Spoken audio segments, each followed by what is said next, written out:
안녕하세요. 2024학년도 수능 9월 모의평가 세계지리 해설을 맡은 세종여자고등학교 이재림 선생님입니다. 본격적인 문제풀이 전에 이번 모의평가에 대한 총평을 조금 하자면 작년 수능과 난이도를 비교했을 때는 비슷한 수준이었고 6월 모의평가와 비교했을 때는 조금 어렵게 출제된 경향이 있습니다. 일단 전반적으로 1단원에서 3단원에 해당하는 개통지리 부분은 문제가 비교적 쉽게 출제가 되었는데요. 그렇게 느낄 수 있었던 이유가 기존에는 어렵게 출제가 되던 기후나 자원, 인구와 같은 단원에서 굉장히 쉽고 기본적인 유형의 문제들이 출제가 되었습니다. 하지만 지역지리에 해당하는 부분의 비중이 좀 크게 느껴졌는데요. 단순히 위치를 연결하는 방식이 아니라 다양한 내용 요소랑 결합이 되어서 출제가 되다 보니까 난이도가 조금 높게 느껴졌던 것 같습니다.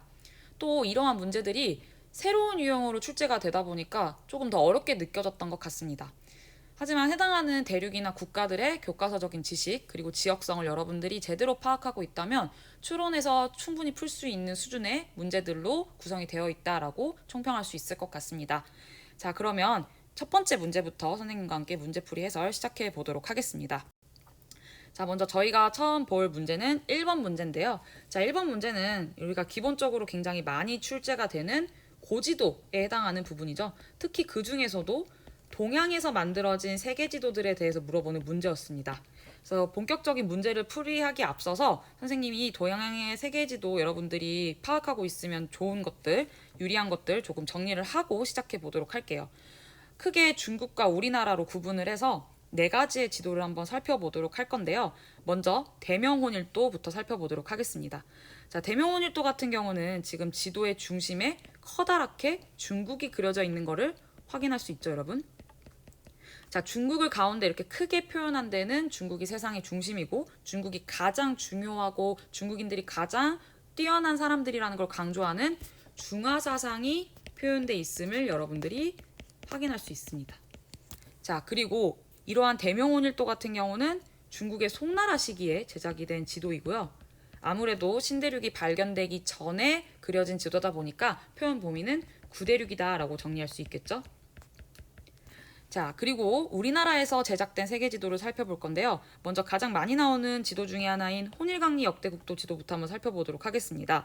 지금 그림만 봤을 때는 대명혼일도와 크게 여러분들이 구분을 하기가 조금 어려울까요? 구분하기 어려울 수도 있을 것 같은데 대명혼일도랑 비교를 했을 때 혼일강리 역대국도 지도 같은 경우는 우리나라가 굉장히 크게 표현되어 있는 것이 뚜렷한 차이점이라고 할 수 있습니다. 하지만 대명혼일도와 마찬가지로 지도의 중심에는 중국이 표현되어 있죠. 이 또한 역시 중화사상이 표현되어 있는 점이라는 걸 여러분들이 확인할 수 있습니다. 그리고 만만치 않게 우리나라도 굉장히 크게 표현되어 있다는 거는 중국 다음으로 으뜸가는 나라가 우리나라이고 또 우리나라에 대한 어떤 자부심 같은 거를 표현한 소중화 사상을 엿볼 수 있는 점입니다. 자, 이러한 혼일강리 역대국도 지도 같은 경우는 조선 초기에 제작된 지도다라고 우리가 공부했었죠. 그리고 마찬가지로 신대륙이 발견되기 이전에 그려진 지도이기 때문에 구대륙이 표현되어 있는 것이 특징입니다. 자, 그러면 이어서 천화도를 한번 살펴보도록 할게요. 천화도 역시 우리가 지도의 중심에는 중국이 표현되어 있다라고 공부를 하죠. 이 또한 중화사상을 표현하는 지도입니다. 자, 그리고 이러한 천화도 같은 경우는 조선 중기에 보통 민간에서 많이 그려졌다라고 표현을 하죠. 그리고 표현 범위 역시 구대륙. 그리고 특이한 점이 있다면 이 천화도 같은 경우는 상상의 세계가 굉장히 많이 표현되어 있습니다. 이러한 상상의 세계 같은 경우는 어떤 세계관의 영향을 받은 거죠? 바로 도교. 그 중에서도 산해경이라고 불리는 책의 영향을 받아서 상상의 세계를 굉장히 많이 표현해 놓은 것이 특징입니다. 자, 그리고 혼이강리 역대국도나 천화도 같은 과거에 그려진 지도들 같은 경우는 공통적으로 세상을 천원지방 사상에 기반을 해서 보고 있는 것이 특징인데 땅은 평평하고 하늘은 둥글둥글하다라는 그런 특징을 가지고 있죠. 천원지방 사상 잘 정리해 두시길 바랍니다. 자, 그리고 마지막으로 우리나라에서 그려진 지도인 지구 전후도를 살펴볼 건데요. 지구 전후도로 왔을 때의 특징은 이제 조선 후기에 그려진 지도다 보니까 실학의 영향을 굉장히 많이 받은 지도다라고 여러분들이 정리하면 좋을 것 같아요. 그래서 실학의 영향을 많이 받았기 때문에 굉장히 과학적이고 객관적인 지도이기 때문에 지도의 중심에서 더 이상 중국이 나타나지 않습니다. 그리고 표현 범위는 아무래도 신대륙 발견 이후에 그려진 지도다 보니까 전 세계가 구대륙뿐만 아니라 신대륙도 모두 표현되어 있는 지도다라고 여러분들이 정리하시면 좋을 것 같습니다. 자, 그러면 이러한 내용을 가지고 우리가 문제를 한번 살펴보도록 할게요. 자, 문제에서 가와 나는 각각 대명원일도, 지구 전후도 중에 하나다라고 얘기하고 있는데요. 자, 가 같은 경우는 우리 방금 살펴본 지구 전후도의 모습이고요. 나 같은 경우는 바로 대명 혼일도의 모습이죠. 선생님 생각에는 이 문제가 지금 3점짜리로 출제가 된 이유는 아무래도 기존에는 많이 출제되지 않았던 고지도들이 출제가 되다 보니까, 특히 대명원일도 같은 지도가 출제가 되다 보니까 3점짜리로 분류가 된 것 같아요. 그래서 여러분들이 이참에 이런 대명원일도 같은 지도도 잘 한번 정리를 해보는 계기를 가졌으면 좋겠습니다. 자, 그럼 문제를 보면은 가는 중국 중심의 세계관이 표현되어 있다라고 되어 있지만, 지구전후도 같은 경우는 실학의 영향을 받아서 굉장히 과학적이고 객관적으로 그려진 지도이기 때문에 중화사상이 나타나지 않는 지도죠. 자, 니은 보겠습니다. 나는 우리나라에서 제작되었다라고 되어 있는데 우리나라가 아니라 중국의 송나라 시절에 제작된 지도죠. 디귿 보겠습니다. 가는 나보다 제작 시기가 늦다라고 되어 있는데 지구전후도 같은 경우는 우리나라 조선 후기에 제작이 된 지도고, 대명원일도는 우리나라로 치면 고려시대 때쯤에 제작이 된 지도니까 당연히 맞는 선지가 되겠죠. 자, 그리고 가와 나 모두 아프리카 대륙이 표현되어 있다라고 되어 있는데요. 자, 가 같은 경우는 아까 신대륙 발견 이후에 그려진 지도다 보니까 신대륙까지 전 세계가 모두 표현되어 있다고 했었고, 나 같은 경우는 구대륙 중심으로 표현되어 있다 했는데 구대륙의 대표적인 대륙이 아시아, 아프리카, 유럽이죠. 그렇기 때문에 리을도 맞는 선지가 되겠습니다. 그래서 정답은 5번 디귿 리을이 되겠습니다. 여러분들이 1번 문제를 통해서 동양의 고지도를 조금 이렇게 지도의 중심, 제작 시기, 표현 범위, 세계관을 중심으로 해가지고 조금 자세히 시험 전에 다시 한번 정리해 보시기를 바랍니다. 자, 다음 문제는 6번 문제를 살펴볼 건데요. 자, 6번 문제 같은 경우는 기후 파트 문제입니다. 자, 그런데 지금 요 근래 나왔던 문제들이랑 조금 비교를 해봤을 때 기후 문제가 굉장히 기본적인 지역들, 위치들이 나왔고, 그리고 제시되어 있는 자료 같은 경우도 굉장히 쉬운 자료가 출제되어 있습니다. 그래서 3점짜리 유형의 기후 문제치고는 굉장히 난이도가 쉬웠다라고 총평을 할 수 있을 것 같은데요. 자, 먼저 여기 지도에 표시되어 있는 지역들의 한번 기후를 정리를 한번 해보도록 하겠습니다. 가장 먼저 제일 위에 있는, 서안에 있는 제일 위에 있는 이 기후 같은 경우는 서안해양성 기후죠. 자, 그리고 그 밑에 있는 지중해성 기후, 그리고 대륙 동쪽에서 나타나는 온대 동안, 온대 계절풍 기후, 그리고 마지막으로 남반구의 사바나 기후까지 여러분들이 확인할 수 있습니다. 자, 지금 이 문제를 봤을 때 여러분들은 가장 먼저 어떤 거를 찾고 싶으신가요? 선생님은 이 문제를 봤을 때 이 친구를 가장 먼저 찾고 싶었어요. 자, 왜냐하면 점이 4개가 찍혀 있는데 4개 중에 3개는 지금 북반구고 하나는 남반구니까 뭔가 계절의 방향이 반대로 흘러가는 친구를 찾으면 조금 편하겠죠? 자, 그러면 남반구의 사바나 기후의 특징을 한번 정리해 볼게요. 자, 1월과 7월로 한번 구분을 해보도록 하겠습니다. 자, 남반구는 일단 여름이 언제죠, 여러분? 그렇죠. 1월 달이 여름이고 7월 달이 겨울이죠. 자, 그리고 사바나 기후, W, 윈터 드라이. 자, 언제가 건기가 나타나죠? 겨울철에 건기가 나타나니까 7월 달이 건기, 그리고 1월 달이 우기가 되겠습니다. 그래서 이런 특징을 가지고 문제를 한번 접근을 해볼게요. 지금 봤을 때 1월 달 강수량이 많고 7월 달 강수량이 굉장히 희박한 걸 찾자면 가와 나가 여기에 해당합니다.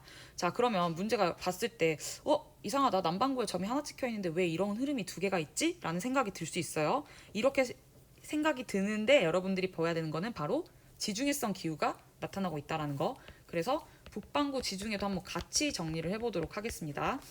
북반구 지중해. 자, 마찬가지로 1월, 7월로 구분을 해볼게요. 자, 북반구가 기준이니까 언제가 여름이죠? 7월이 여름이고 1월이 겨울이 되겠죠? 자, 지중해성 기후는 언제가 건기죠, 여러분? 썸머 드라이니까 여름이 건기가 되겠습니다. 그리고 겨울이 우기가 되겠죠. 자, 이렇게 지중해성 기후랑 반구가 다른 지중해성 기후와 사바나 기후가 동시에 출제가 되다 보니까 지금 문제 가 나처럼 강수의 패턴이 비슷한 것들이 나올 수밖에 없어요. 자, 그러면 이 둘을 어떻게 구분하면 좋을까요, 여러분? 자, 이 둘을 구분하는 방법은 생각보다 간단합니다. 자, 먼저 얘는 온대기후, 열대기후 이렇게 2가지가 있어요. 자, 열대기후랑 온대기후 중에 어디가 더 강수량이 많을까요? 우기 때 언제가 더 어떤 기후가 강수량이 더 많을까요? 당연히 뜨거운 열대기후 쪽이 더 강수량이 많을 수밖에 없습니다. 그렇기 때문에 강수량 1월 강수량이 많은 나가 남반구의 사바나 기후가 되고 비교적 강수량이 적은 가가 북반구의 지중해성 기후가 되겠죠.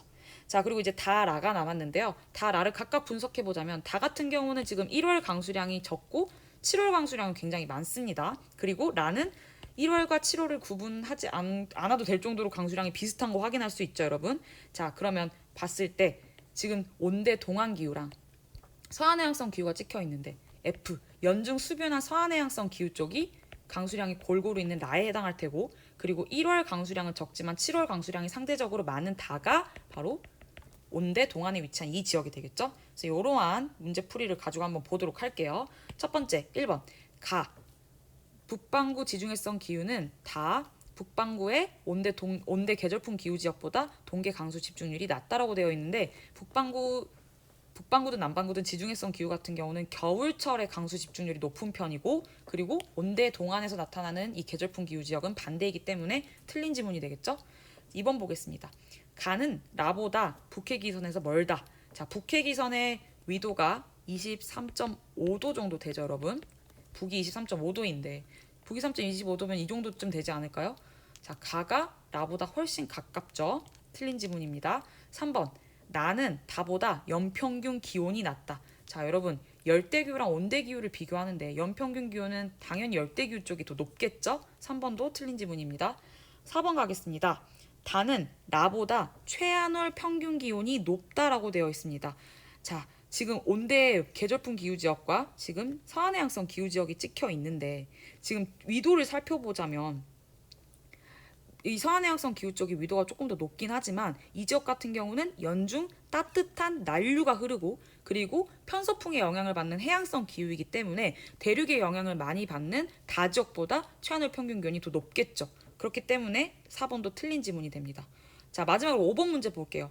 라는 나보다 1월의 낮 길이가 짧다를 물어보고 있는데요. 자, 1월의 낮 길이가 짧은 쪽은 남반구인가요? 북반구인가요, 여러분? 그렇죠. 1월 달이 겨울인 북반구가 낮 길이가 더 짧겠죠? 그렇기 때문에 5번은 맞는 지문이 되겠습니다. 6번 문제 같은 경우는 굉장히 쉽고 기본적인 지역들 그리고 그래프가 나왔기 때문에 여러분들이 어렵지 않게 문제를 풀 수 있을 거라고 생각합니다. 그래서 해당하는 문제가 나오면 일단 반구별로 점이 몇 개 찍혀 있는지를 살펴보고, 그리고 뭐 예를 들어서 이 문제처럼 남반구 하나, 북반구 3개 이러면 남반구를 먼저 찾기끔 노력을 하고, 그리고 강수 패턴이 비슷한 친구들끼리 비교를 해보고 하는 식으로 문제를 풀면 어렵지 않게 문제 풀 수 있을 것으로 생각이 듭니다.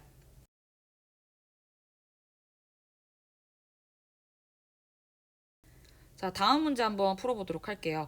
지금 다음 문제 같은 경우는 중남부 아메리카의 품목별 수출액 비율을 물어보고 있는 문제인데요.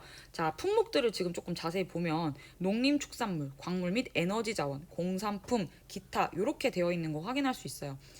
실제로 여러분들 교과서 내용을 보면은 사하라 이남 아프리카랑 중남부 아메리카에서 중요하게 다루는 문제 중에 하나가 자원 개발을 둘러싼 문제 파트 단원이 있거든요. 그래서 여러분들이 이런 문제를 풀 때 꼭 이 중남부 아메리카 그리고 더불어서 사하라 이남 아프리카 지역의 자원, 일단 이 문제는 중남부 아메리카 문제니까 자원을 조금 정리를 해보고 공부를 해봤으면 좋겠어요. 그리고 덤으로 이들 지역의 산업 구조를 함께 연결해서 공부를 한다면 이 문제도 어렵지 않게 해결할 수 있을 것으로 생각이 듭니다. 그래서 선생님이랑은 지금 이 광물 및 에너지 자원 관련해서 한번 특징 한번 정리를 해볼게요. 자, 먼저 이 중남부 아메리카 지역 같은 경우는 석유, 천연가스, 구리, 주석, 철강석, 뭐 보크사이트, 천연자원이 굉장히 풍부한 지역인데요. 자원별로 한번 살펴보자면 석유 같은 경우는 많이 분포하는 지역이 대표적으로 멕시코, 베네수엘라,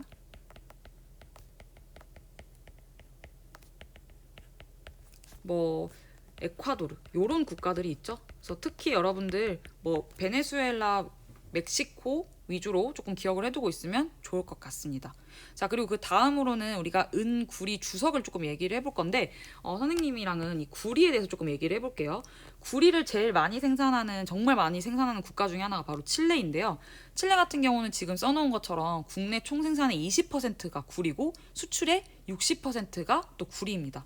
이게 가능한 이유를 조금 생각을 해보자면, 칠레라는 국가가 지금 이쪽에 있죠, 여러분? 그리고 안데스 산맥이 통과하는 대표적인 지역 중에 하나입니다. 자, 안데스 산맥 같은 경우는 신기조산대에 해당하는 지역이고, 이 신기조산대가 위치하는 지역에 분포할 수 있는 자원들을 보통 생각해 본다면 석유라든지 천연가스라든지 구리라든지 이런 식으로 조금 우리가 생각했을 때 액체나 기체 상태이거나 아니면 좀 말랑말랑한 느낌의 자원들이 많이 분포하는 게 특징입니다. 비교를 좀 해보자면 고기조산대라든지 아니면 순상지 같은 좀 오래되고 안정적인 땅에서는 액체나 기체, 말랑말랑한 자원보다는 석탄이라든지 아니면 뭐 철광석 요런 고체류의 자원이 많이 분포하고 굉장히 단단한 게 특징이에요. 그래서 여러분들이 그냥 단순하게 어디 지역에서는 뭐가 많이 분포한다 이런 식으로 외우기보다는 이거를 좀 지형과 관련해서 신기조산대가 분포하는 지역과 고기조산대 또는 안정육계 같은 좀 오래된 땅에서 분포하는 자원들로 구분을 해서 정리를 해본다면은 앞에 지형 부분도 좀 쉽게 연결해서 공부할 수 있을 것으로 봅니다. 자, 그리고 보크사이트 같은 경우는 주로 열대기후 지역에서 많이 분포하는 대표적인 기후의 영향을 받는 자원 중에 하나입니다. 그래서 여러분들이 자메이카 위주로 정리를 하시면 될 것 같고, 그리고 마지막으로 철광석 같은 경우는 오래되고 조금 안정적인 순상지 지역에 브라질에서 많이 분포한다라고 정리하면 될 것 같아요. 그래서 쌤이 방금도 얘기했던 것처럼 단순하게 뭐 구리는 칠레, 철광석은 브라질 이렇게 하기보다는 지형의 위치랑 같이 연결해서 공부하시면 조금 더 편하게 공부할 수 있다는 거 잘 정리해 두시기를 바랍니다. 자, 그래서 다시 문제로 한번 돌아와 보도록 할게요. 지금 가라는 각각 멕시코, 브라질, 아르헨티나, 칠레 중에 하나다라고 지금 문제를 주고 있어요. 물론 옆에서 지금 보면은 다 한 번씩 아르헨티나를 제외하고는 다 한 번씩 등장했던 국가들인 거 확인할 수 있죠. 자, 선생님은 이 문제를 보고 가장 먼저 접근을 했던 게 뭐였냐면 바로 라의 광물 및 에너지 자원입니다. 자, 물론 다른 가나다 국가들도 살펴보면 어느 정도 광물 및 에너지 자원이 있는데 이렇게 광물 및 에너지 자원의 비율이 4개 국가 중에 어디가 제일 높을까요? 선생님은 아무리 봐도 국내 총생산 수출의 60%, 지금 문제는 품목별 수출액이니까 수출의 60%가 구리인 칠레라는 생각이 딱 들었거든요. 왜냐면 너무 압도적으로 많기도 하고 여러분들이 여기 지금 자원 분포하는 지역들 중에 가장 이 자원에서 인상 깊은 게 바로 칠레의 구리가 아닐까 싶어요. 비율로 봤을 때. 그래서 라가 칠레인 거를 확인할 수 있습니다. 자, 그리고 나서 선생님은 어떤 거를 접근을 했냐면 바로 위에 있는 다의 이 공산품에 집중을 해봤는데요. 지금 세계 국가에서 가장 공산품, 즉 어떤 제조업이 발달한 국가가 어디일까를 조금 고민을 해보자면 멕시코일 겁니다. 자, 왜 멕시코로 생각할 수 있냐면은 자, 멕시코가 실제로 북아메리카 자유무역 협정 이후에 자, 미국과 캐나다와 멕시코가 맺은 이 자유무역 협정 이후에 이 멕시코 지역에 미국에 진출하기 위한 정말 많은 기업들이 멕시코와 미국 경계 지역에 공장들을 짓고 그 공장에서 많은 물건들을 만들어서 이렇게 관세가 없는 미국 지역으로 수출을 많이 했거든요. 그래서 그런 배경으로 인해서 이 공산품이 많은 다가 멕시코인 것을 확인할 수 있습니다. 자, 그리고 가와 나가 남았는데 남아있는 국가가 브라질과 아르헨티나입니다. 자, 그런데 브라질, 아르헨티나 두 국가 다 소를 굉장히 많이 키우는 국가들이어서 지금 가, 나만 보고는 조금 찾기가 애매할 수 있어요. 근데 가와 나를 조금 자세히 들여다보면 가 같은 경우는 광물 및 에너지 자원 분포도 어느 정도 있고 공산품도 나에 비해서 어느 정도 있고 하다 보니까 뭔가 골고루 뭔가를 다 하는 국가를 생각해 봐야 하는데 브라질이랑 아르헨티나 중에서는 브라질이 여기에 조금 더 가까울 것 같습니다. 자, 그럼 자연스럽게 나가 아르헨티나겠죠? 자, 왜 그러냐면은 브라질 같은 경우는 전 세계에서 소도 굉장히 많이 키워서 수출하는 국가 중에 하나고요. 그리고 철광석도 우리 오른쪽에서 확인한 것처럼 굉장히 많이 파는 국가 중에 하나고, 그리고 공산품 같은 경우도 브라질이 전 세계적으로 인구도 많고 자원도 많고 이러다 보니까는 브릭스로 분류될 정도로 신흥 공업국 중에 하나입니다. 그래서 공산품 비율도 어느 정도 있고 그렇기 때문에 가, 나를 비교했을 때 이 모든 것들이 골고루 있는 가가 브라질이 되고 상대적으로 조금 이런 것들이 부족한 나가 아르헨티나가 되겠다라고 정리할 수 있습니다. 자, 그럼 문제를 한번 풀어볼게요. 가, 브라질은 칠레보다 철광석 생산량이 많다. 자, 이거 어떻죠, 여러분? 맞는 말이죠? 지금 문제는 틀린 거를 찾는 거니까 1번은 아니겠죠? 자, 2번 보겠습니다. 아르헨티나는 칠레보다 국토 면적이 넓죠? 2번도 맞는 문장입니다. 자, 브라질, 가는 남반구랑 북반구에 걸쳐 있고 멕시코는 북반구에 위치했다. 자, 이것 또한 맞는 표현입니다. 여러분들이 지도를 확인하면은 이건 충분히 알 수 있는 내용이죠. 자, 그리고 나와 다는 모두 종주도시화 현상이 나타난다라고 써져 있는데요. 자, 종주도시화 현상은 우리 정말 이 중남부 아메리카의 도시를 공부하는 데 있어서 중요한 내용 요소 중에 하나이죠, 여러분. 자, 종주도시화라는 건 인구가 가장 많은 1등 도시인 수위도시가 두 번째로 인구가 많은 도시보다 인구가 2배 이상 많을 때 나타나는 현상인데요. 중남부 아메리카에 있는 국가들은 거의 진짜 브라질을 제외하고는 거의 대부분의 국가에서 종주도시화 현상이 발생할 정도로 국토의 불균형이 굉장히 심각한 편입니다. 그래서 4번도 맞는 문장이 되겠죠. 자, 그리고 5번 볼게요. 가와 나 모두 나와 국경을 접하고 있다 라고 물어보고 있는데, 여러분들이 중남부 아메리카 지도를 조금 잘 공부하고 있다면은 5번 문제는 진짜 어렵지 않게 해결할 수 있죠. 아니죠, 여러분. 브라질 같은 경우는 칠레와 국경을 접하고 있는 나라가 아닙니다. 그래서 7번 문제 같은 경우는 여러분들이 이 중남부 아메리카 지역의 자원 특징, 그리고 각 국가별로 큰 이슈들, 예를 들면 멕시코 같은 경우는 나프타 결성 이후에 생겨난 어떤 공산품 수출이 많아졌다라는 거라든지, 브라질 같은 경우도 뭐 신흥 공업 국가이면서 뭐 소도 많이 키우고 이런 철강석 같은 자원도 많이 있다라는 특징까지 여러분들이 잘 정리하고 있다면 7번 문제 같은 경우 진짜 어렵지 않게 해결할 수 있을 것으로 봅니다. 자, 10번 문제를 한번 살펴볼게요. 자, 10번 문제 같은 경우는 유럽의 공업과 관련된 문제인데요. 자, 6단원에 해당하는 유럽과 북부 아메리카 지역 같은 경우는 가장 큰 단원의 주제가 도시와 공업입니다. 근데 이번 9월 모의평가에서는 특히 이 공업과 관련해서 유럽 문제도 나왔고요. 그리고 뒤에 17번 문제에서는 미국의 사례도 나오고 있습니다. 그래서 여러분들이 이 유럽이랑 북미 같은 경우는 공업 파트를 그냥 단순하게 공부하지 마시고 시기 순서대로, 그리고 어떤 자원 중심으로 공업 지역이 발달했는지를 좀 정리해 준다면 이 또한 어렵지 않게 공부할 수 있을 것으로 파악됩니다. 자, 그래서 먼저 선생님과 유럽의 주요 공업 지역 변화를 조금 먼저 살펴보고 문제를 풀어보도록 할게요. 자, 선생님은 이 과거 시기의 공업 지역을 전통 공업지역으로 한번 구분을 해볼게요. 여기서 말하는 전통공업지역이라는 거는 여러분들이 많이 들어서 알고 있는 산업혁명 시기 때부터 발전을 했던 공업지역을 의미하는데, 보통 산업혁명의 발생지인 영국을 중심으로 한 북서유럽, 영국이나 독일 같은 지역을 중심으로 한 북서유럽 지역인데, 이 시기에 어떤 자원이 중심이 됐는지를 한번 생각해 볼게요. 자, 산업혁명 같은 경우는 석탄과 철광석을 중심으로 성장을 하죠. 특히 이 석탄 같은 경우는 진짜 모든 공업에 약간 기반이 되는 자원이라고 생각하면 좋을 것 같아요. 예를 들면 공장을 돌리기 위해선 전기를 만들어야 되는데, 전기를 만드는 데 있어서 석탄, 화력발전소 굉장히 많이 이용을 할 거고요. 그리고 어떤 공업이든 간에 철이 있어야 하는데, 특히 중화공업 같은 경우는 철이 기반인데, 철을 만들기 위해서는 이 석탄과 철광석이 제일 중요한 자원이기 때문에 이 시기에는 보통 석탄이나 철광석이 매장되어 있는 지역을 중심으로 공업지역이 형성되어 있죠. 그래서 주로 여기에 해당하는 지역이 내륙에 있는 석탄과 철광석 산지다라고 여러분들이 정리하면 되는데, 대표적인 지역이 루르나 로렌 같은 독일의 루르, 그리고 프랑스의 로렌 같은 지역들이 대표적인 사례인데, 여러분들이 여기 지도에서도 확인할 수 있다시피 이들 지역들은 전부 내륙에 위치하고 있는 거 확인할 수 있습니다. 그래서 여러분들 요 지역들 조금 잘 기억해 뒀으면 좋겠고요.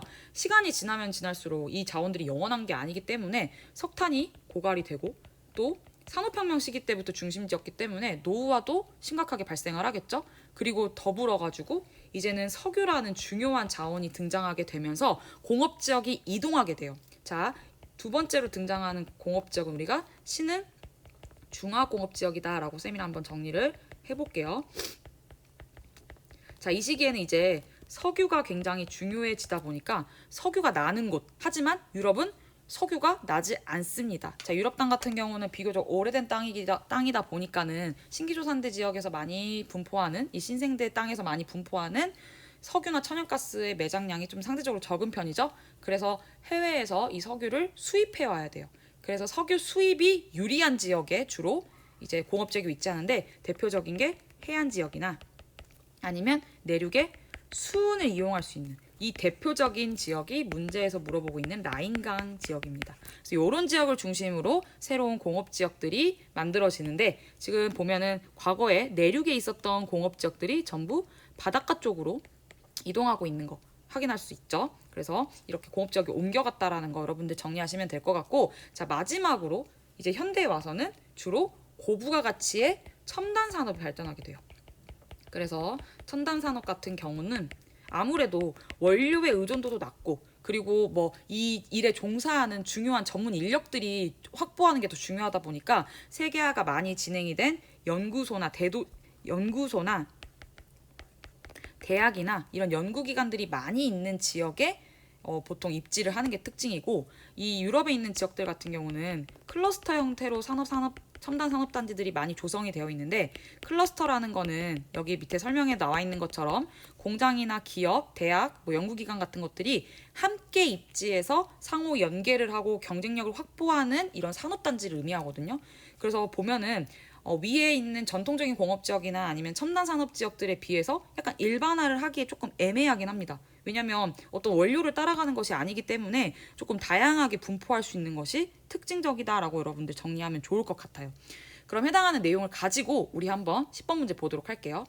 자, 가 같은 경우는 주변에 석탄이나 철광석을 바탕으로 중공업이 발달했으나 쇠퇴로 위기를 겪고 있고 에든버러와 함께 실리콘 글렌의 중심이 되는 지역이다라고 되어 있는데, 자, 일단 이 문제를 통해서 여러분들이 파악할 수 있는 건 실리콘 글렌이라는 키워드가 등장했죠. 자, 실리콘 글렌은 어디에 있는 첨단 산업 단지죠, 여러분? 바로 영국에 있는 첨단 산업 단지죠. 그러면 가는 A나 B 중에 하나가 되겠죠. 그 중에서도 지금 A, B 어떤 지역이 가에 대한 설명일까요? 바로 A가 여기에 해당하겠죠, 여러분. 방금 저희 지도를 통해서 위치 봤습니다. 자, 나와 볼게요.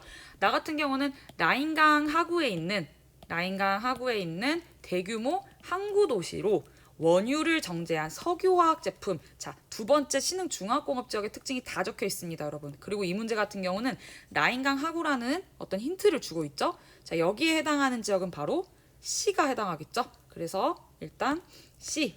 벌써 정답이 나왔습니다. 자, 그리고 다를 볼게요. 다는 칸, 니스 등 세계적인 휴양 도시의 인근에 있다. 정보통신 산업, 생명과학 산업 같은 첨단 산업 지역이다라는 내용이 나와 있는데요.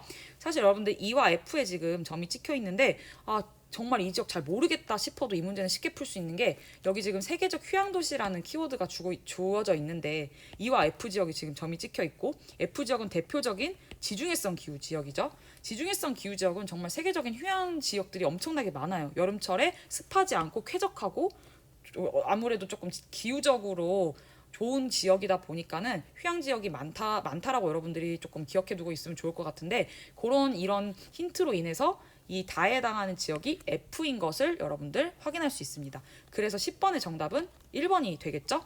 그래서 이렇게 우리가 시기의 흐름에 따라서 특히 전통적인 공업지역이나 신흥중화공업지역 같은 경우는 중요한 자원, 이 공업지역이 발달하는 데 있어서 중요한 자원을 중심으로 여러분들이 공업지역들의 위치를 확인한다면 어렵지 않게 문제를 해결할 수 있을 것으로 봅니다.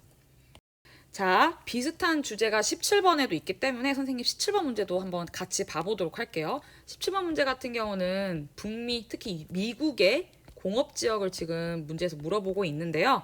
이것도 마찬가지로 한번 특징을 한번 정리를 해보고 시작하도록 하겠습니다, 여러분. 근데 미국의 공업지역과 유럽의 공업지역은 성격이 비슷해요. 과거에 발달하는 공업지역들은 전부 석탄이나 철광석을 중심으로 공업이 발달을 하죠.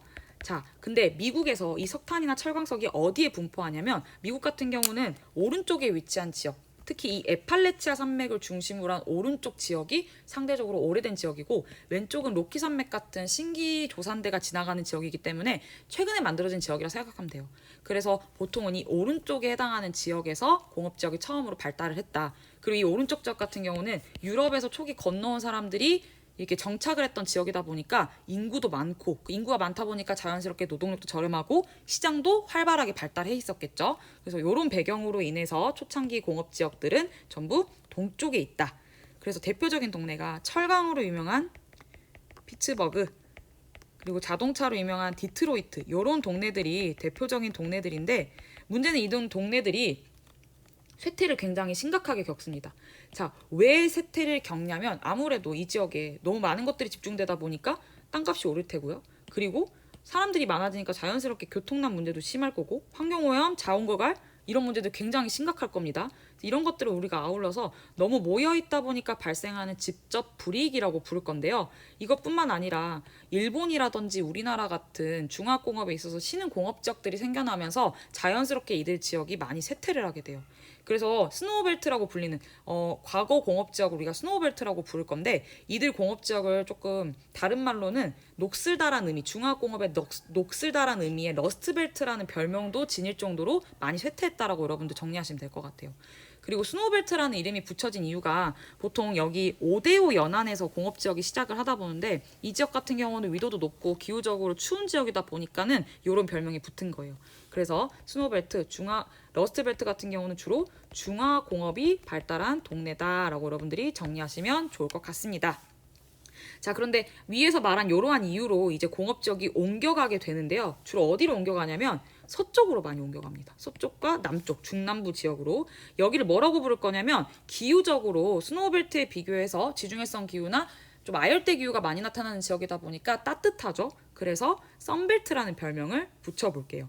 자, 썬벨트로 이동하게 된 이유는 첫 번째는 아무래도 동쪽 지역 같은 경우는, 스노우벨트 같은 경우는 이제 너무 여기 집적 불이익이 심하다 보니까 인건비도 비싸졌는데, 이 중남부 지역 같은 경우는 이 멕시코나 아니면 라틴 아메리카에서 올라온 히스패닉이나 이주자들도 굉장히 많이 있다 보니까 노동력이나 지가가 상대적으로 저렴한 편이었고, 그리고 이제 중남부 지역들을 미국에서 개발을 하다 보니까 여기로 이동하는 기업들한테 세금을 면제하거나 아니면 세금을 깎아주는 세제 혜택도 굉장히 많이 이제 만들었었어요. 그리고 아까 얘기한 것처럼 굉장히 기후적으로 쾌적하고, 마지막으로 여기 로켓산맥 지나간다 그랬죠, 여러분.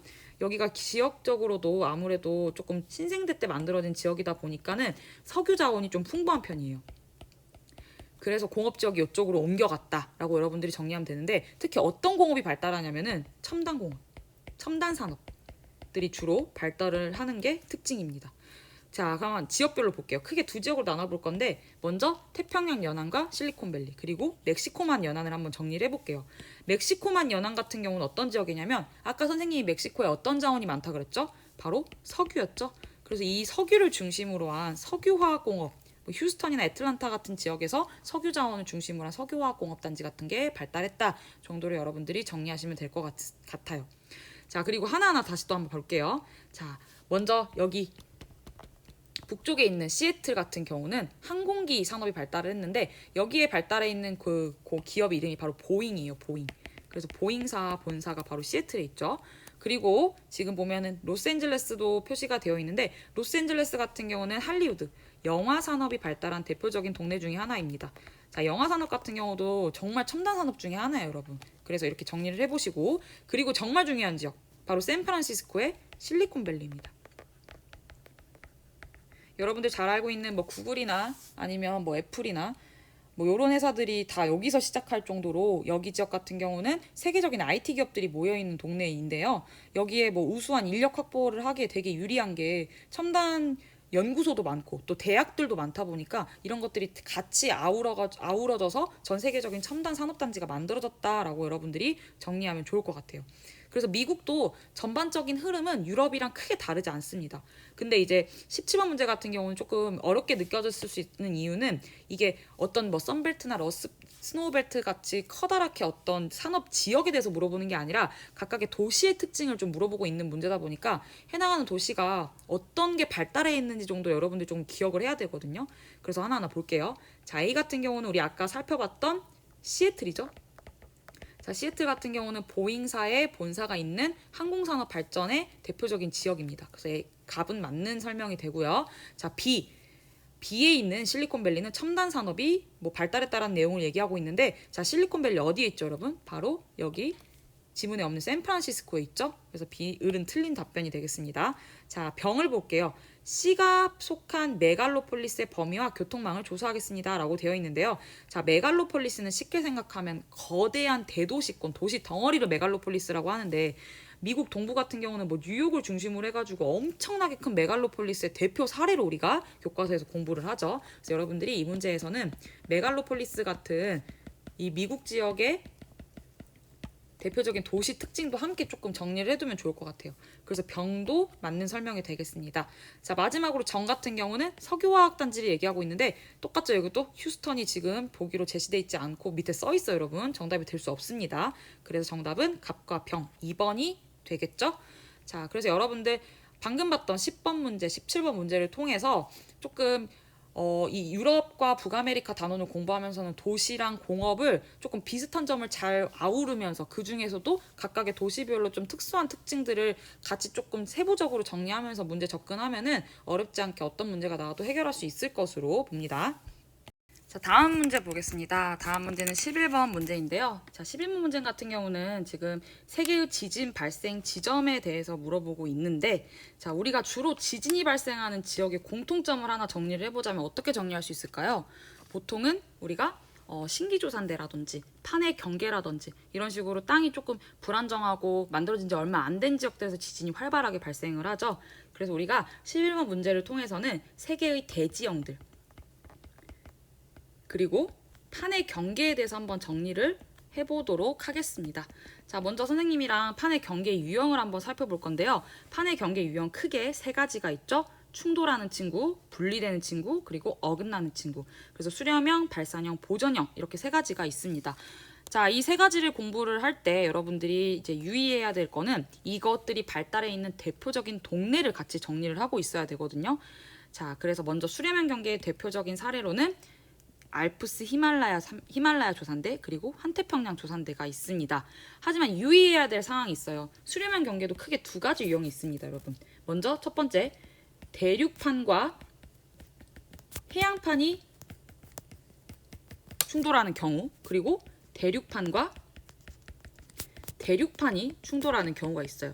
자, 이거를 왜 구분을 해야 하냐? 자, 대륙판과 대륙판이 충돌하는 경우는 이 두 개의 판이 다 두께가 너무 두껍다 보니까 밑에 있는 마그마가 올라오지를 못해요. 그래서 보통은 이 화산이 발생하지 못합니다. 그리고 여기에 해당하는 사례가 바로 히말라야죠. 그래서 히말라야 같은 경우는 대표적으로 수렴형 경계지만 화산이 활발하지는 않다라는 내용까지 여러분들이 추가적으로 정리를 해두셔야 합니다. 자, 그리고 이번에는 찢어지는 거, 멀어지는 발산형 경계를 볼게요. 발산형 경계는 대부분 수렴 경계 이외의 지역들이 여기에 해당을 하고요. 이들 지역의 대표적인 사례가 여기 나와 있는 아이슬란드와 동아프리카 지구대입니다. 그래서 이 두 지역들 여러분들이 잘 기억해 두셨으면 좋겠고요. 마지막으로 보전, 어긋나는 경계 같은 경우는 샌안드레아스 단층대, 이거만 나온다고 해도 과언이 아니에요, 여러분. 그래서 이 정도 지역만 여러분들이 기억해 두고 있으면 좋을 것 같습니다. 자, 그리고 대지형 유형도 한번 쌤이랑 살펴볼게요. 대지형 유형 같은 경우는 시기에 따라서 조산운동을 언제 받았냐에 따라 안정육계, 고기, 그리고 신기습곡산지로 구분을 해볼 건데요. 자, 안정육계 같은 경우는 조산운동을 받은 지 오래된, 아주 진짜 오래된 안정적인 땅을 안정육계라고 부릅니다. 그 중에서도 우리가 방패를 엎어놓은 것 같은 모양의 엄청 오래되고 안정되어 있는 땅을 순상지라고 한번 정리해볼게요. 그리고 선생님이 아까도 말했지만 자원과 함께 연결해서 공부해두면 좋다고 했어요. 자, 해당하는 지역들에는 주로 단단한 금이나 아니면 철광석이나 또는 석탄 같은 자원들이 많이 분포한다고 했었죠. 단단한 친구들. 자, 그리고 고기조산대로 오면은 고기조산대 같은 경우는 주로 고생대에서 중생대 초기에 형성돼서 이것도 비교적 오래된 친구들이죠. 그래서 이 친구들 같은 경우는 보통 안정육계 주변 지역에 위치해 있고 얘도 마찬가지로 석탄이나 철광석 같이 비교적 단단한 유형의 자원들이 많이 분포한다고 했습니다. 자, 마지막으로 가장 최근에 만들어진 신기조산대, 신기습곡산지 같은 경우는 보통 판의 경계부에 위치해 있죠. 그래서 여러분들이 위에서 살펴봤던 판의 유형과 함께 정리해두면 좋을 것 같습니다. 그래서 최근에 지각운동으로 형성되다 보니까 이 친구들은 침식이 아직 활발하게 발생하지 않아서 엄청나게 높고 험준한 경우가 많아요. 그리고 지각이 불안정하다 보니까 지진이나 아니면 화산 활동이 활발하다고 했죠. 그리고 여기에 해당하는 대표적인 게 알프스라든지 히말라야라든지 로키라든지 안데스라든지 이런 친구들이 여기에 해당하죠. 그리고 이 친구들은 만들어진 지 얼마 안 된 땅이라서 다져지는 시간이 조금 부족하다 보니까 석유라든지 천연가스, 특히 석유 천연가스 같은 경우는 신생대 3기의 배사 구조에 많이 매장돼 있다라는 말을 여러분들이 많이 공부하셨을 거라고 생각이 듭니다. 그리고 아까 정리했던 것처럼 구리같이 말랑말랑한 자원들도 많이 분포한다고 했죠. 그래서 여러분들이 자원이랑 연결해서 같이 정리해두고 있으면 정말 좋을 것 같아요. 자, 그리고 이거랑 함께 한번 위치도 같이 볼게요. 자, 선생님이 빨간색으로 두 가지를 그려놨어요. 먼저 이렇게 그려놓은 것과 이렇게 그려놓은 게 두 가지가 있죠. 이게 대표적인 신생대 신기습곡에 해당하는 판의 경계에 해당하는 친구들인데, 먼저 왼쪽에 있는 친구가 대표적인 알프스 히말라야 조산대죠. 그리고 오른쪽에 있는 친구는 우리 정말 교과서에 많이 나오는 환태평양 조산대입니다. 그래서 여기에 해당하는 대표적인 신기습곡 산지들만 조금 살펴보자면, 일단 일본에 있는 지역들 높은 산지들 다 이 시기 환태평양 조산대에 해당하고, 필리핀이라든지 인도네시아라든지 뉴질랜드라든지 그리고 로키 산맥, 안데스 산맥이 여기에 해당하는 대표적인 지역들이죠. 그리고 알프스 히말라야에 속하는 대표적인 알프스 산지, 그리고 히말라야 산지, 그리고 북부 아프리카나 터키 지역들도 이 조산대에 해당하기 때문에 지진이나 이런 것들이 활발하게 발생한다라고 정리하시면 좋을 것 같아요. 자, 그리고 오래된 땅, 순상지 이런 지역들이 있죠. 이런 지역들은 석탄이나 철광석 같은 것들이 많이 매장돼 있다고 했습니다. 그리고 또 고기 지역들, 지금 규칙적으로 나타나는 게 느껴지나요, 여러분? 신기 있는 곳에서 조금 떨어진 곳에 고기가 있고, 거기서 더 안쪽으로 들어가면은 안정된 순상지 안정육기가 있는 거 확인할 수 있습니다. 자, 여기도 마찬가지죠. 그래서 요들 지역들 같은 경우는 대표적으로 석탄, 철광석이 많이 매장돼 있고, 특히 미국이나 유럽 지역은 이들을 중심으로 해가지고 초기에 공업 지역이 발달했다까지 여러분들이 같이 정리하고 있으면 정말 한 번에 많은 내용을 잘 정리할 수 있을 것 같아요. 자, 그럼 문제를 한번 풀어보도록 할게요. 자, 일단 A 같은 경우는 어딜까요, 여러분? 우리 발산형 경계에 해당하는 동아프리카 지구대 지금 위치 표시되어 있고요. B 같은 경우는 히말라야, C는 지금 환태평양 조산대의 일부분 일본 쪽이 지금 표시가 돼 있고, D 같은 경우는 고기의 대표적인 사례인 에팔레치아 산맥이 지금 표현되어 있어요. 그래서 문제를 한번 볼게요. 자, 먼저 1번. 지진 발생 지점은 판의 경계와 대치로 일치한다. 자, 맞나요, 여러분? 판의 경계와 지진 발생 지점들이 일치하는 거 확인할 수 있죠. 여기 지금 선생님이 방금 그린 선들은 대표적인 신기 수렴형에 속하고요. 발산형 경계에 속하는 아이슬란드, 그리고 동아프리카 지구대도 지금 전부 지진 발생 지점입니다. 맞는 설명입니다. 자, 2번. A는 판이 대륙 내부에서 판이 갈라지면서 형성된 지구대이다. 동아프리카 지구대에 대한 아주 정확한 설명이죠. 자, 3번. B. 히말라야 산맥은 두 판이 충돌해 마그마 분출이 빈번하다. 자, 아까 히말라야 산맥 같은 경우는 대륙판과 대륙판이 충돌한 사례이기 때문에 너무 두꺼워서 마그마가 올라오지 못한다고 했어요. 마그마 분출이 일어나지 않습니다. 자, C. 환태평양 조산대에 속한 일본은 해양판과 대륙판이 만나는 수렴 경계이다. 아주 정확한 설명입니다. D. 에팔레치아 산맥은 고생대 조산운동으로 형성된 산지다. 맞는 설명이죠. 정답은 3번입니다. 여러분들이 단순하게 대지형 판의 경계 문제라고만 생각하지 말고 이거를 자원, 그리고 더 나아가서 공업까지 함께 정리하고 있으면 정말 많은 걸 한 번에 잘 연결할 수 있을 것 같습니다. 자, 14번 문제 풀이 시작해 보도록 하겠습니다. 자, 14번 문제 같은 경우는 지금 1차 에너지 자원에 대한 설명을 지금 나열해 놓고 각각의 특징을 맞추는 문제인데요. 자, 먼저 가부터 보도록 하겠습니다. 가자원 같은 경우는 일단 아랍에미리트라는 힌트가 주어져 있고, 여기에 지금 천연가스와 함께 신생대 제3기 배사 구조에 매장되어 있는 경우가 많다라고 설명되어 있죠. 오늘 굉장히 이와 관련된 설명을 많이 하였습니다.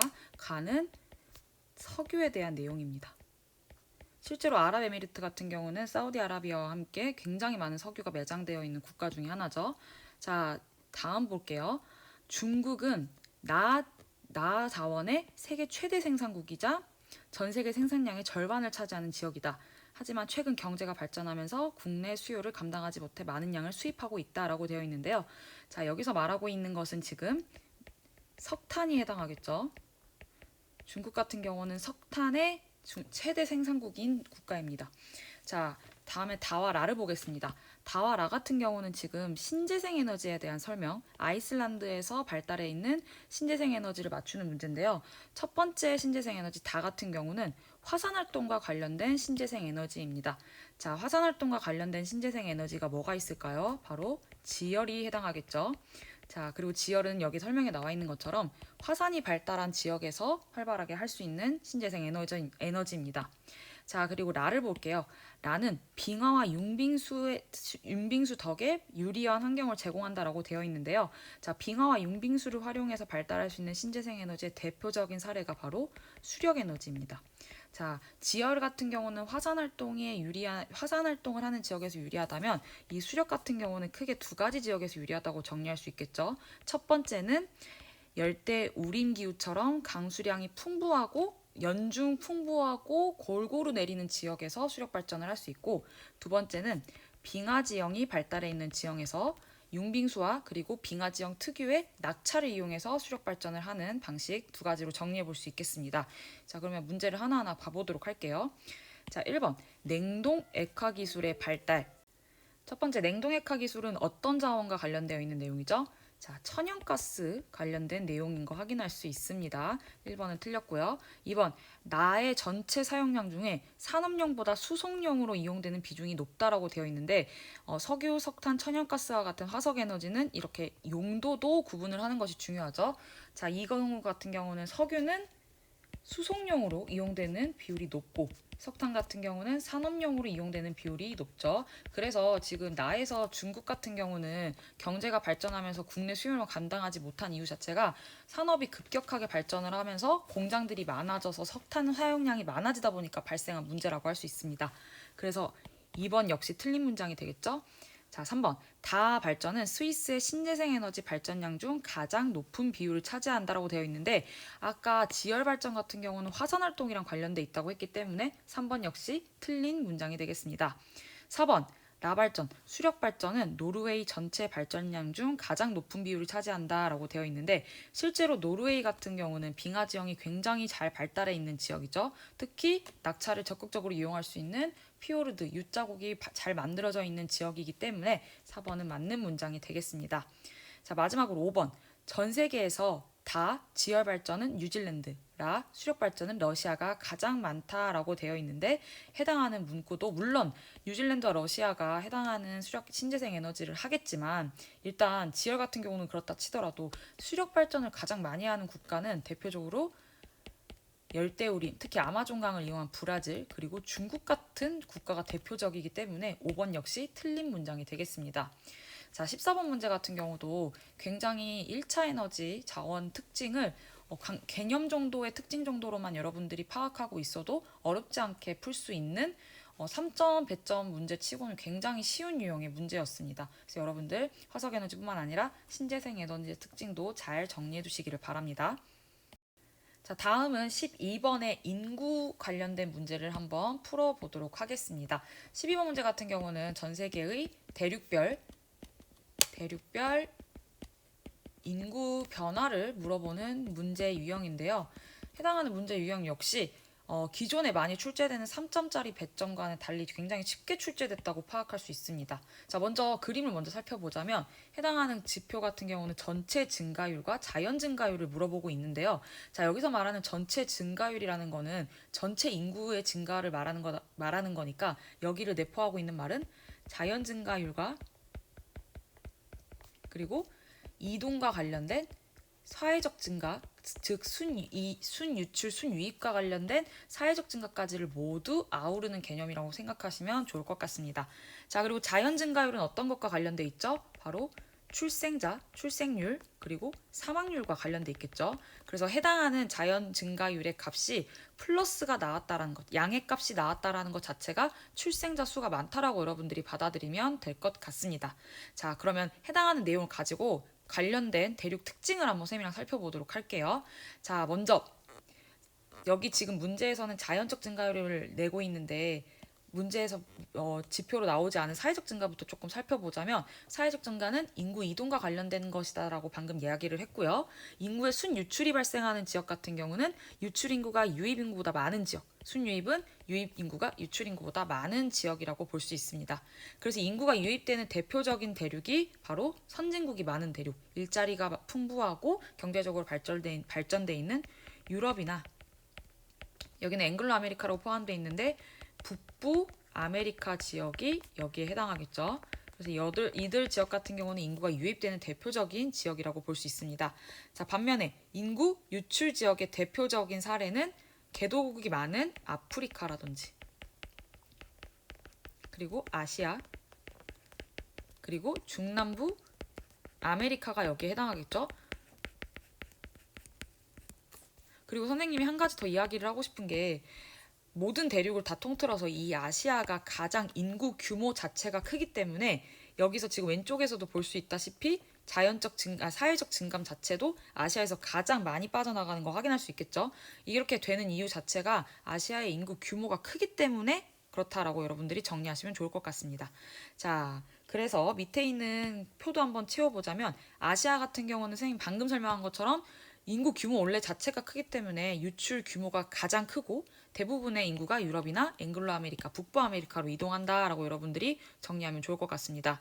자, 아프리카는 모든 대륙과의 인구 이동에서 아프리카에서는 다 빠져나가기 때문에 순 유출이 발생하고 실제로 아프리카는 가까이에 있는 대륙인 유럽으로 굉장히 많이 이주합니다.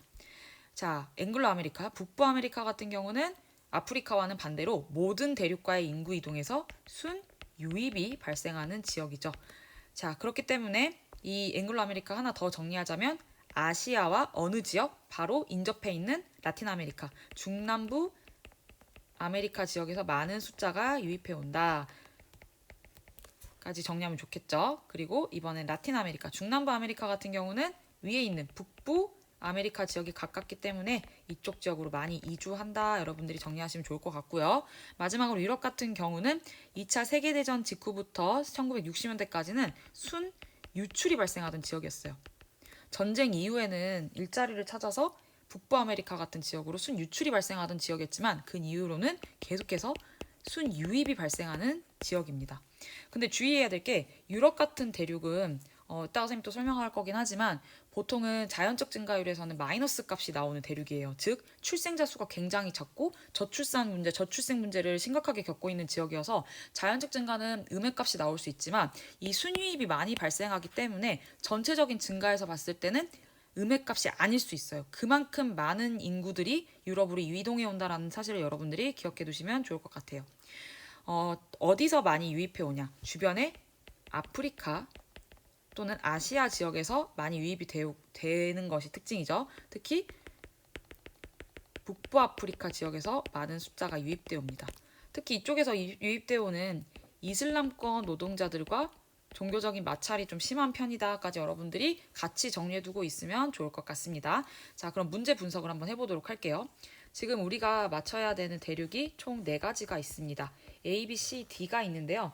선생님은 해당하는 문제를 보자마자 가장 먼저 접근을 했던 게 바로 D 지역입니다.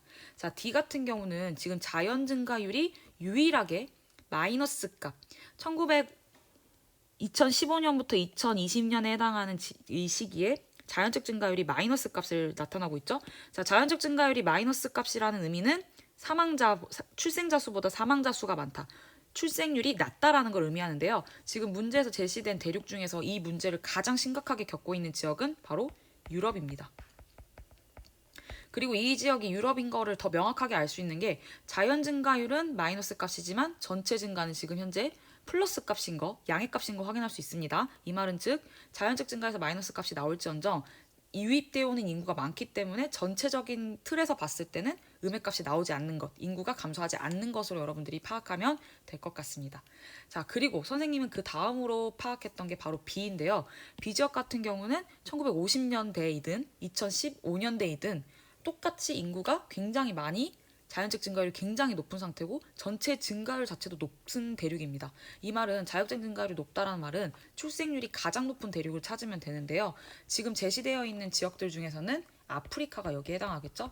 아프리카는 전체 대륙들 중에서 가장 출생률이 높은 대륙입니다. 자, 그리고 A와 C가 남았는데요. 선생님은 C를 먼저 살펴봤어요. C 같은 경우는 지금 그래프의 크기 자체, 규모 자체가 굉장히 큰 거 확인할 수 있습니다. 아까도 말했지만 인구 규모 자체가 큰 아시아가 여기에 해당하겠죠? 그럼 자연스럽게 A는 북부 아메리카가 됩니다. 자, 그래서 지문을 하나하나 살펴보면 A 같은 경우는 2015에서 2020년에 출생자 수가 사망자 수보다 많다라고 되어 있는데요. 이거 같은 경우는 양액값인 것 자체가 출생자 수가 사망자 수보다 많다라는 걸 의미하기 때문에 지금 A는 플러스 값이기 때문에 맞는 지문이 되겠죠. 자, B, 아프리카의 전체 증가율이 커진 거는 자연적 증감이 주 원인이다. 자, 맞죠? 왜냐면 출생률이 많기 때문에 플러스 값이 나타나고 있다라는 거. 아프리카 같은 경우는 순유출이 발생하는 지역이기 때문에 이 전체 증가율에서는 사실 이게 사회적 증가율을 같이 보여줬다라면 아프리카 같은 경우 B 같은 경우는 마이너스 값이 나왔을 겁니다. 하지만 자연적 증가율과 전체 증가율을 봤을 때 지금 플러스 값, 둘 다 플러스 값인 이유는 이 자연적 증가율이 굉장히 높기 때문에 그렇다라고 정리하시면 되고요. 자, D 같은 경우는 2015에서 2020년 유출 인구가 유입 인구보다 많다라고 되어 있는데 반대로 바꿔야겠죠. 유입 인구가 많기 때문에 전체 증가율에서도 양액값이 나타나고 있습니다. 자, 4번 C, 아시아는 A, 북부 아프리카보다 인구가 많죠. 맞는 지문이고요. 마지막으로 2015에서 2020년의 중위 연령은 D, A, C, B 순으로 높다라고 되어 있는데 이 중위 연령이라는 것 자체가 선진국의 수와 조금 같이 간다고 생각하면 좋을 것 같아요. 또는 출생자 수, 자연적 증가율과 의미가 약간 통한다라고 여러분들이 파악하면 좋을 것 같은데 좀 쉽게 생각하면 자연 증가율이 높은 대륙이면 대륙일수록 출생률이 높기 때문에 유소년 인구 비율이 굉장히 높을 테고 또 그렇지 않은 대륙으로 가면 갈수록 반대 상황이 되기 때문에 자연적 증가율이 가장 낮은 유럽이 중위 연령이 가장 높고 출생률이 가장 높은 아프리카 지역이 중위 연령이 가장 낮다라고 여러분들이 정리하시면 좋을 것 같습니다. 사실 인구 파트에서 나올 수 있는 유형 중에서는 굉장히 쉬운 유형이 나왔고 여러분들이 이런 문제를 접할 때는 여기서 의미하는 각각의 자료에서 X축과 Y축에 의미하는 것들을 잘 파악해서 비율이면은 이 비율을 어떻게 풀면 좋을지를 조금 곰곰이 생각하고 문제를 푸셨으면 좋겠습니다. 이 12번 문제도 거기에 해당하는 문제였고 꼭 사회적 증가까지 같이 고려해서 사회적 증가가 숨기기 기능이 돼 있다라고 여러분들이 생각하고 문제를 푸셨으면 좋겠습니다. 자, 마지막으로 15번 문제를 살펴보겠는데요. 자, 15번 문제 같은 경우는 우리 건조아시아 지역의 산업구조에 대해서 얘기하고 있는 문제입니다. 자, 건조아시아 지역에서 빼놓을 수 없는 산업구조와 관련해서 빼놓을 수 없는 자원이 있는데요. 바로 석유입니다. 그래서 이들 지역의 산업구조를 여러분들이 파악할 때는 이 석유, 화석에너지 분포와 관련해서 좀 정리를 해두면 좋을 것 같아요. 그래서 옆에 있는 거 한번 봐볼게요. 자, 먼저 첫 번째, 화석연료가 풍부한 국가, 그리고 화석연료가 빈약한 국가로 나눠볼 건데요. 자, 화석연료가 풍부한 국가들 같은 경우는 전체 국내 총 생산에서 뭐가 차지하는 비중이 상대적으로 클까요? 그렇죠. 광업과 관련된, 자원을 캐는 행위와 관련된 2차 산업의 비중이 굉장히 높은 것이 특징입니다. 그래서 여기에 해당하는 대표적인 국가가 이건 좀 기억하셔야 됩니다, 여러분. 사우디아라비아 가장 많죠. 그리고 카타르, 알제리, 그리고 문제에 나온 카자흐스탄 같은 지역이 대표적이라고 할 수 있습니다.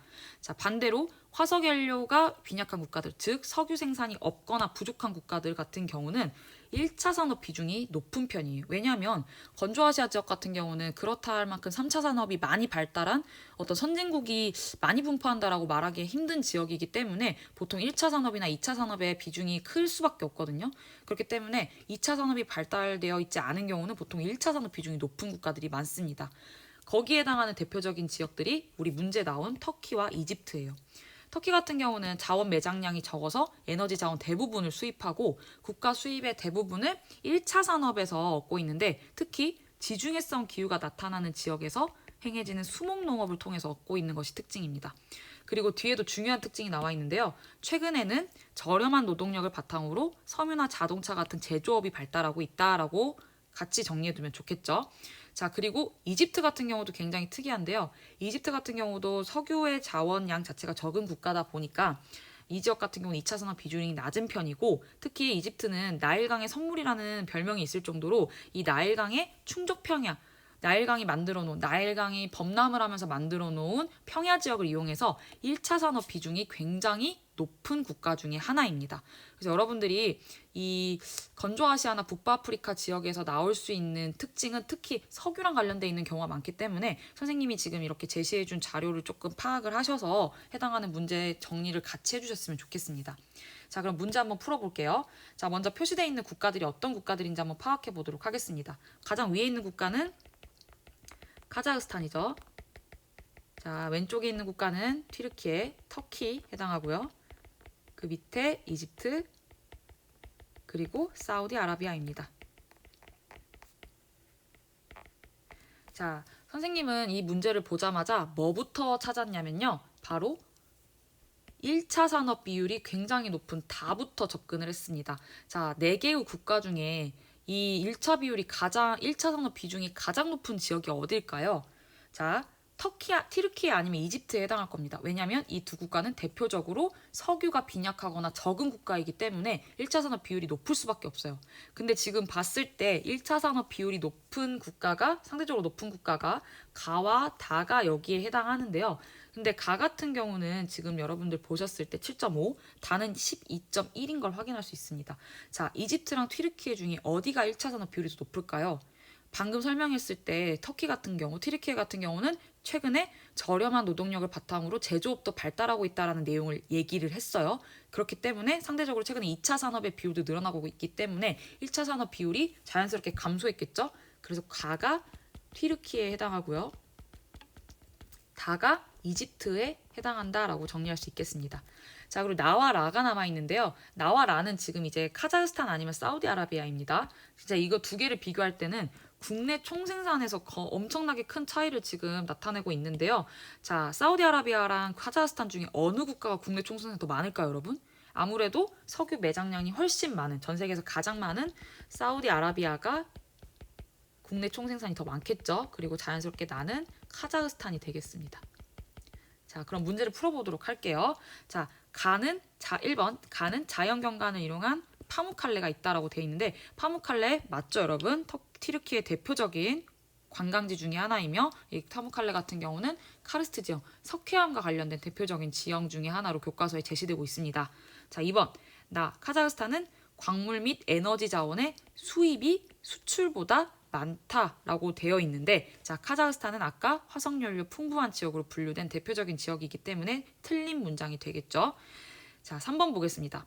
아까 얘기했던 것처럼 화석연료가 풍부한 국가들은 2차 산업이 발달했기 때문에 이 광물을 캐서 이걸 수출하는 걸로 국가의 어떤 총생산을 담당하는 경우가 많기 때문에 여기에 아까 풍부한 국가들이라고 했던 지역들 같은 경우는 전부 이 설명이 틀린 설명이 되겠죠, 여러분. 자, 3번 볼게요. 이집트는 남부 지역이 북부 지역보다 인구가 희박하다라고 되어 있는데요. 이집트 남쪽 지역은 기후 지역으로 보면 건조 기후입니다. 그리고 위쪽으로 가면은 지중해를 끼고 있는 지중해성 기후 지역이 나타나고요. 또 이집트의 나일강이 이렇게 이 방향으로 지중해 방향으로 흘러가는데 지중해 방향을 따라서 이 하류 부근에 엄청나게 비옥한 삼각주가 발달해 있고 이 삼각주에서 많은 사람들이 모여 살기 때문에 아무래도 북부 지역이 인구가 훨씬 더 많겠죠. 3번도 맞는 문장입니다. 자, 4번 사우디아라비아는 석유 수출국 기구의 회원국이다. 네, 맞습니다. 거의 가장 중요한 국가라고 할 수 있겠죠. 자, 마지막 이집트 같은 경우는 사우디아라비아보다 총 인구가 많다라고 되어 있는데요. 자, 이걸 알 수 있는 지표는 바로 인구 밀도 지표를 통해서 알 수 있겠죠. 자, 인구 밀도라고 하는 거는 여기 나와 있는 것처럼 전체 면적에서 해당하는 지역의 인구 수를 여러분들이 계산을 하면 되는데 여러분들 계산을 할 필요가 없는 게 지금 봤을 때 이집트랑 사우디아라비아랑 면적 차이에서는 큰 차이가 물론 사우디아라비아가 더 크긴 하지만 면적 면에서는 압도적으로 차이가 나지 않습니다. 하지만 인구 밀도 면에서는 다가 거의 라에 비해서 한 8배 정도 높은 것을 확인할 수 있죠. 그러니까 인구 수가 이집트가 많기 때문에 인구 밀도가 이렇게 높게 나타난 거겠죠. 그래서 5번도 맞는 문장이 되겠죠. 그래서 여러분들이 이런 건조아시아나 북부아프리카 지역 같은 경우는 석유를 중심으로 해가지고 산업구조 특징을 조금 잘 기억해 두셨으면 좋겠습니다. 자, 여기까지가 9월 모의평가 문제 해설 강의였고요. 여러분들은 이번 모의고사를 계기로 조금 지역지리 문제들을 풀 때 대비하기 위해서 다양한 어떤 지역의 특징들을 조금 앞에 단원 2단원이나 3단원 부분에서 나오는 내용들도 그렇고 뒷부분에서 나오는 부분들도 그렇고 이거를 같이 묶어서 좀 유기적으로 사고하는 훈련을 많이 하셨으면 좋겠어요. 예전과는 다르게 요즘에는 문제가 출제가 될 때 단순한 위치를 묻거나 단순한 특징을 묻는 거에서 끝나지 않고 이런 식으로 단원별로 뿔뿔이 흩어져 있는 해당하는 지역의 특징을 유기적으로 물어보는 경우가 많기 때문에 여러분들이 그런 작업을 통해서 9월과 10월 달 마무리 공부를 열심히 하셨으면 좋겠습니다. 자, 그러면 오늘 강의는 여기까지 하도록 하겠습니다, 여러분. 자, 감사합니다.